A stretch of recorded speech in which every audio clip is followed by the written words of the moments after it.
नमस्कार, मैं अनीता चौधरी और देखिए हम खड़े हैं श्री राधा कृष्ण गौशाला में। और ये मंदिर इतना खूबसूरत है कि जहाँ आपको श्री कृष्ण और राधा के दर्शन होते हैं, वहीं उनकी गैयाँ आपको यहाँ पे आपको आनंदित करती हैं और आह्लादित करती हैं। साथ ही वो सुकून देती हैं जिस सुकून की तलाश में इस भीड़ भाड़ वाली दुनिया में आप ढूंढते रहते हैं। तो यहाँ पे ये गौशाला है और इस गौशाला की देखभाल करते हैं महाराज जी जो कि इस पूरी गायों के कहें तो माता भी हैं, पिता भी हैं। जब ये आते हैं तो ये गायें जो हैं बेचैन सी हो जाती हैं। सबको यही रहता है कि मेरे पास आके खड़े हो, और कहीं ना कहीं आपस में वो एक द्वंद्व सी रहती है कि नहीं आप मेरे पास आओ, नहीं आप मेरे पास आओ। आप देखिए ये दो गायें जो हैं ये बड़ी ही विलक्षण गायें हैं, और वो गाय तो काफ़ी ही विलक्षण है। जिसके ये जो काले काले इसके बदन पे स्पॉट देख रहे हैं, ये 6 महीने रहती हैं और 6 महीने इसका बदन पूरी तरह से सफ़ेद रहता है। वैसे ये गाय भी है जिसके माथे पे तिलक है। सभी देशी गाय हैं और वो कपिला गाय है। महाराज जी से पूछेंगे, ये गौशाला कुछ दिनों में और भी बेहद खास होने वाला है, क्योंकि यहाँ पे इन गायों के बीच में श्रीमद् भगवद गीता का पाठ होने वाला है, जो कि कौन करने वाले महाराज जी? स्वामी नलिनानंद गिरी जी महाराज। नलिनानंद बताइए, बहुत ही महान संत हैं और जिनके दर्शन दुर्लभ होते हैं। लेकिन 29 मार्च से आप यहाँ पे रोज आके उनके दर्शन कर सकते हैं और उनके मधुर वचनों में श्रीमद् भगवद गीता और पुराण के आप पाठ सुन सकते हैं। महाराज जी ये पूरी गौशाला के बारे में पहले बताइए, क्योंकि जब भी मैं आती हूँ इन विलक्षण गायों को देख के, जब मैं घर जाती हूँ तो सुकून भरा दिल रहता है, सारी टेंशन खत्म हो जाती है। तो ये गौशाला को जो आप मेंटेन करते हैं, ये इतनी अच्छी गाय सबसे पहले कहाँ से लाते हैं और कैसे इनको अपना बना के रखते हैं कि आपके लिए इतनी बेचैन रहती हैं? ये सब गौ माता अपने आप आई हुई है और इसी धरती का जन्म है। इस गौ माता का देखते हुए ये इसी धरती का जन्म है, इसका इसी धरती का जन्म है। तो ये विशेष भगवान की, राधा कृष्ण भगवान की साक्षात कृपा है, तो जिस कृपा का हम सब लोग सदुपयोग कर रहे हैं, गौ माता के बीच में भक्ति कर रहे हैं। तो ये भगवान स्वयं नारायण की कृपा है कि यहाँ पर विशेष से विशेष शालिग्राम भगवान हैं।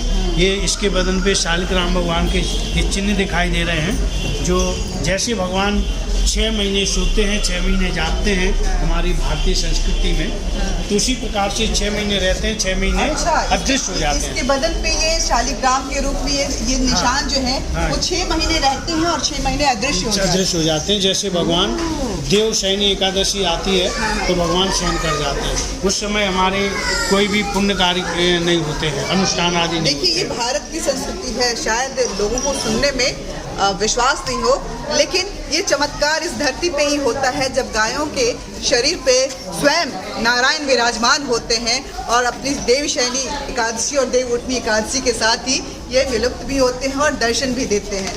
तो ये गाय जो है वो भगवान के हर रूप को दर्शन देती हैं। कहते हैं कि हमारी गौ माता के शरीर में कितने 84 करोड़ 33 करोड़ देवों का वास होता है। बताइए, हमको पता भी नहीं है महाराज। और ये तिलक बना हुआ है और ये चक्र पद्म बने हुए हैं, तो इसका स्पर्श ही अद्भुत से अद्भुत है। ये मैं करंट देख रही हूँ कि इसके ये जो लाइन है बिल्कुल ये लक्ष्मण रेखा है। ये जानकी अम्बा कहते हैं इसको। ये लक्ष्मण रेखा है। अच्छा। यदि ये लक्ष्मण रेखा नहीं सीता जी नांगती तो रावण नहीं ले जा सकता। अच्छा। तो रघुकुल तिलक नार पहचानी, जब भगवान राम को परिचय दिया जटायु ने कि आपने सीता जी को कैसे पहचाना, तो कहा कि रघुकुल तिलक नार, ये तिलक देख करके। तो ये गौ माता पर तिलक है प्रत्यक्ष रूप से, जिसको ऊर्ध्व पुंड कहते हैं, जिसका हम उपासना करते हैं। तो यही उपासना है, ये गौ माता दर्शाती है सर्वदेवमयी गौ माता। ये मतलब इनके ये जो है इनके ये भी देखने में बहुत खूबसूरत लगती है और मृग के समान है जी, जिसको मृगनयनी कहते हैं। अच्छा। तो जब अपहरण हो गया तो क्योंकि मृग के जैसी दृष्टि वैसी सृष्टि, तो दृष्टि उसमें चली गई थी। किसमें गई थी? मृग के पीछे। तो मृग के पीछे चली गई। तो जब अपहरण हो गया तो भगवान राम ने संबोधन किया, कहा कि हे खग, हे मृग, हे मधुकर श्रेणी, तुम देखी सीता मृग नैनी। ये सारे इंडिकेशंस हैं। गायों के माध्यम से हमारे शास्त्र जो हैं वो पूरी दर्शन को दर्शाते हैं कि क्या है हमारे शास्त्र और किन किन नियमों का पालन करना चाहिए। ये गौ माता उसकी साक्षात गवाह है कि आप अगर इन चीज़ों का पालन करते तो शायद वो घड़ी टल सकती थी, लेकिन वो विधि का विधान था इसलिए उसको होना ही था, इसलिए ये सारी चीज़ें हुई। और हर मातृ स्वरूप में, हर गौ माता के स्वरूप में माता सीता जो है वो विराजमान है, अपने दर्शन अलग अलग रूप में देते रहते हैं। भारत की और भी कई गाय हैं, मैं देखती हूँ। ये कपला गौ माता है और ये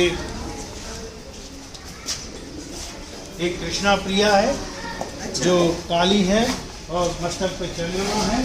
अच्छा। ये मोहिनी है। ओहो। ये एक कृष्णा प्रिया है।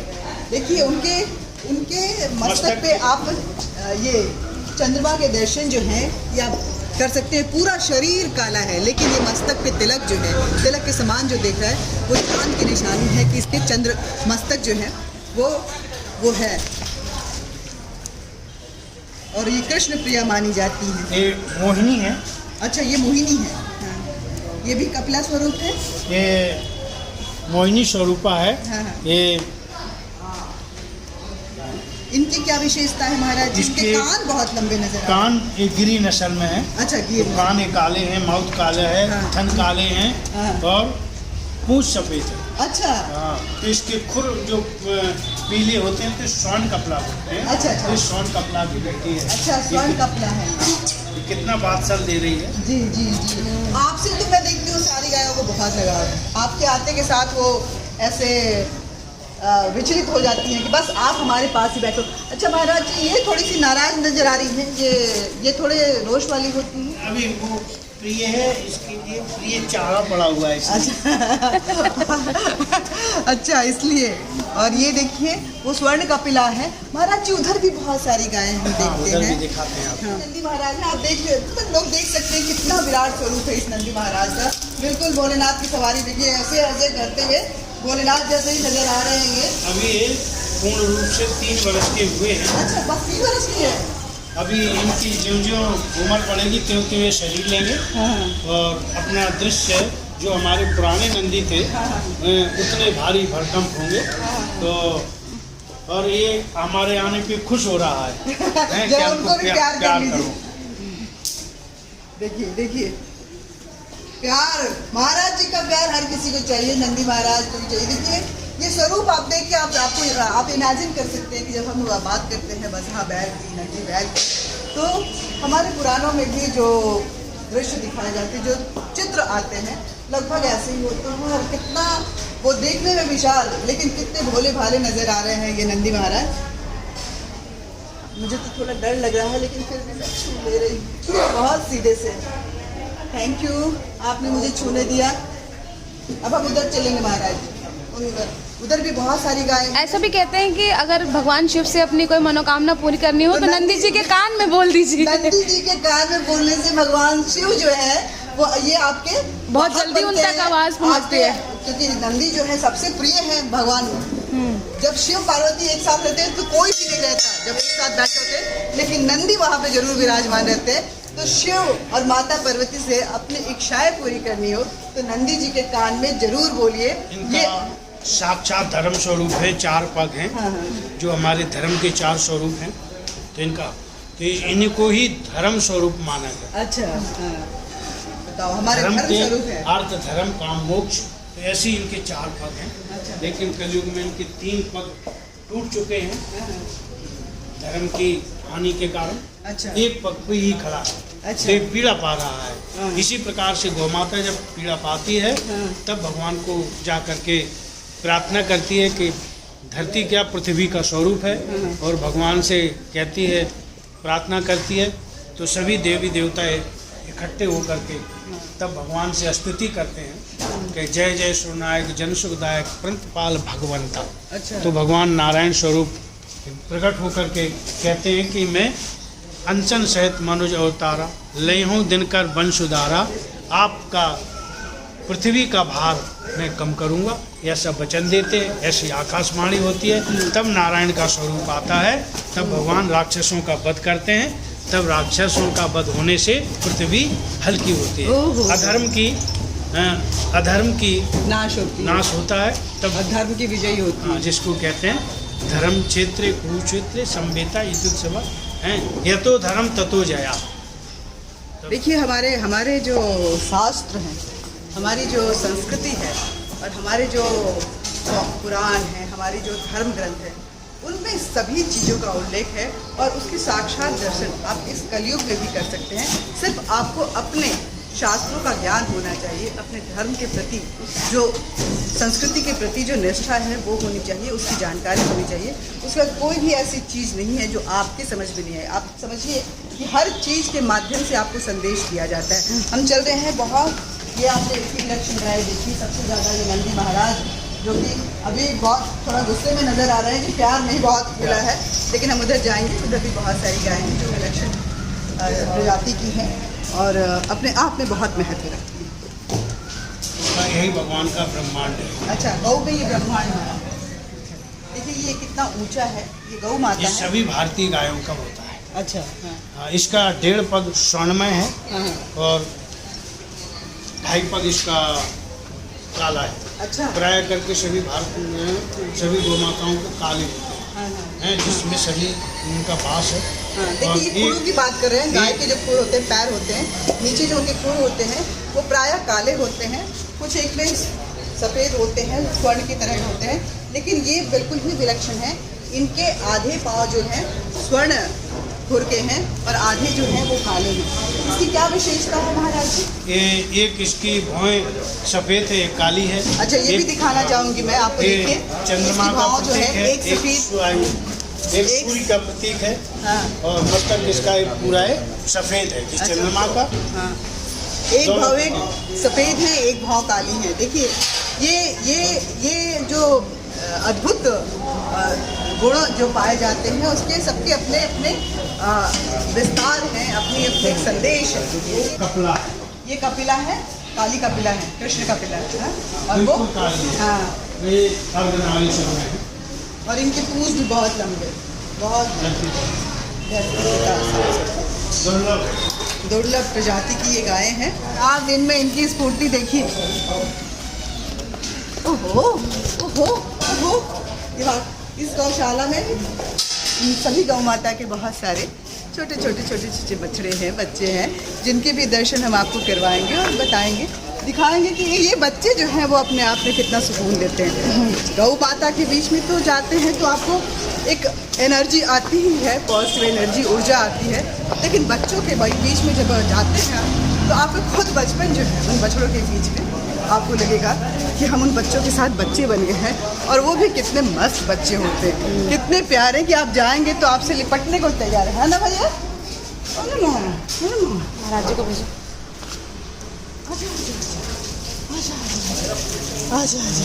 देखिए ये कितने सारे बच्चे यहाँ पे गौ माता के। हटो। शाला में ये स्थान जो है इन बछड़ों के लिए, जहाँ छोटे छोटे बछड़े जो हैं वो गौ माता के छोटे बच्चे रहते हैं, मस्तियाँ करते हैं और आपके साथ खेलने को तैयार रहते हैं। देखिए कितने सारे बच्चे। देखिए ये सफ़ेद वाला 4 दिन के। ये भी 4 दिन का, और ये कितने दिन के? महाराज जी ये बच्चे जो हैं जब रहते हैं तो खैर गौ माता अपने आप में बहुत पॉजिटिव एनर्जी देती है, लेकिन इन बच्चों की वजह की खासियत बताइए कि ये जो गौ माता के बच्चे होते हैं वो आम जनमानस के लिए कितने फलदायी होते हैं? इनके माँ का श्वास तो बच्चा पूर्ण रूप से होता है जन्म लेते ही 5 मिनट में।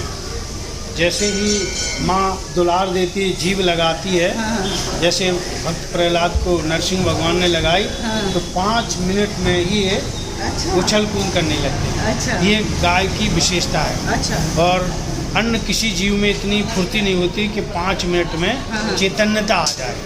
तो ऐसा गौ माता में इस चैतन्यता। अच्छा ये इन बच्चों में देखिए गौ माता अपने बच्चों का ख्याल रखना जानती है और 5 मिनट में उन्हें खड़ा करना जानती है। ये बच्चे जो भविष्य में हमारे लिए जीवनदायिनी बनते हैं, कभी नंदी महाराज के रूप में, कभी बैल के रूप में, तो कभी गौ माता के रूप में हमें दूध पिलाती हैं। अब ये देखिए, ये छोटे छोटे बच्चे जो है कपड़े खाते हैं, ये बदमाश बच्चे हैं। और ये देखिए कितने सारे बच्चे, हाँ सबको अपना प्यार चाहिए। ये गौशाला दरअसल इतनी अच्छी है, यहाँ जब आएंगे तो फिर आपका दिल नहीं होगा कि यहाँ से हम जाए नहीं। तो मैं तो सभी से यही आग्रह करूँगी कि मयूर विहार के फेज 1 में जो गौशाला है, कृष्ण सुदामा गौशाला, वहाँ जरूर आए। माफ़ कीजिएगा, राधा कृष्ण गौशाला जो है, गौशाला जो है, वहाँ जरूर आइएगा और वहाँ आके इन छोटे छोटे बच्चों के साथ रहिए, अद्भुत विलक्षण गौ माता के दर्शन कीजिए। महाराज जी, ये क्या है सफ़ेद सफ़ेद जो है रखा हुआ है? सेंधा नमक। अच्छा, सेंधा नमक। इन बच्चों को सेंधा नमक खिलाते हैं? हाँ, ये नमक चाटते हैं तो इन पे जीभ पे इनका हाजमा होता है और इनको स्वास्थ्य देता है। अच्छा, नमक। हाँ, ये अत्यंत जरूरी। ये बातें मुझे नहीं पता थी। देखिए इनके लिए कूड़ा घर से आई है बच्चिया। अच्छा, ये कूड़ा घर से आया, देखिए ये लोधी रोड से आया। बताइए, इन बच्चों को कभी लालन पालन महाराज जी करते हैं? जिन बच्चों को छोड़ दिया जाता है, लोग उनको छोड़ देते, कूड़ा घर में इनको छोड़ दिया गया था, लेकिन महाराज जी इस गौशाला में, राधा कृष्ण गौशाला में भाग ले आए और अब इन बच्चों के लिए ये गौशाला जो है वो जीवनदायिनी बन चुकी है। ये मंदिर जो है वो उनके भगवान कृष्ण का परिसर बन चुका है, जहाँ पे मुरली मनोहर की मुरली के धुन के साथ गायें और बछड़े जो हैं वो अपनी मधुरे जो है वो पूरे विश्व को फैलाती थी। ये वही जगह है। महाराज जी एक सवाल है कि जैसे जो बड़ी गाय होती हैं, गौ माता जिन्हें हम बोलते हैं, जैसे आपने अभी तमाम गाय दिखाई जिनके कमर पे और जो है वो तमाम तरह के चिन्ह बने हुए थे, तो क्या बछड़े में ये पैदा होते ही हो जाते हैं या फिर वो गौ माता बनने तक जो है वो नहीं होते? ये मस्तक का जैसे चक्र बना हुआ है, ये इसकी प्रसन्नता से मस्तक का, इसको टुल्ला बोलते हैं जिसको, ये उठ जाता है। हर गाय में भी प्रसन्नता से उठता है। अब ऐसे एक कूड़ा घर से बछड़ा उठ के आया हुआ है, तो जब ये प्रसन्न हो रहा है तो ये उठने लगा जी। ये आज इसको 1 महीने हो गया। एक बछड़ा वो कूड़ा घर से आया। इस देश में एक दुखदाई बात ये भी है कि जब बछड़े होते हैं तो कहीं ना कहीं उनके मालिकों के लिए ये लाइबिलिटी नज़र आने लगते हैं, क्योंकि उनके लिए फ्रूटफुल नहीं होते हैं। उनको लगता, पहले जिन बछड़ों का उपयोग खेती बाड़ी में होता था, कोल्हू चलाने में होता था, अब वो बेमायने से होने लगे हैं। और जब बछड़े होते हैं तो उन्हें छोड़ दिया जाता है कि कौन इन्हें बड़ा करे, कौन इन्हें खिलाए। लेकिन कुछ गौशालाएँ ऐसी हैं जो इन बछड़ों का भी ख्याल रखती हैं, उनको अपना घर देती हैं और उन्हें अपने पास रख कर बताती हैं कि ये हमारे लिए कितनी ज़रूरत की चीज़ है। और गौ माता के ये जो छोटे छोटे बालक हैं, बछड़े हैं, वो कहीं ना कहीं कुछ नहीं तो हमें अपनी दुआएं, अपने आशीर्वाद और हमारे अंदर वो पॉजिटिव एनर्जी जरूर देंगे। तो महाराज जी ने दिखाया, बताया, गायें तो बहुत हैं इस गौशाला में जो अपने आप में अद्भुत है। हम आगे अगली बार आपको और भी गायों के दर्शन करवाएंगे और भी गौ माता जो विलक्षण प्रकृति के साथ उनके दर्शन करवाएंगे। लेकिन आपने देखा कि गाय अपने आप में संपूर्ण ब्रह्मांड अपने अंदर निहित किए रहती है और धर्म के वो सारे संदेश देती है जो हमारे ग्रंथों में लिखे हुए। बहुत बहुत धन्यवाद। जय भारत। ऐसी ही और वीडियो को देखने के लिए चैनल को सब्सक्राइब कीजिए, वीडियो को लाइक कीजिए, कमेंट कीजिए और शेयर कीजिए। धन्यवाद।